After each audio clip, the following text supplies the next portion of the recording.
I think that was an enormous breakthrough for me in my painting, is just to realize that it's okay to go slow.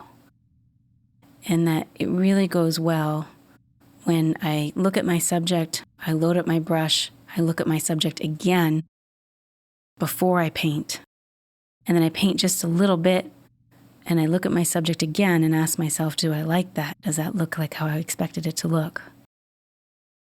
And so I'm looking and painting and looking and painting and looking and painting. I'm looking at least 3 times for every time I actually put the brush to the canvas and put a color down.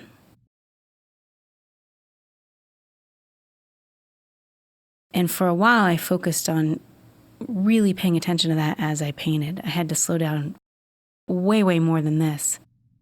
And just look, make a plan in my mind about what I was going to do, load up my brush, hold up my brush to the canvas, look at my subject again to see if it was what I wanted to do, remix on my palette if I needed to, make a stroke or 2, very short strokes, paying attention to them, and then look at my subject again and ask myself if that's what I wanted to do.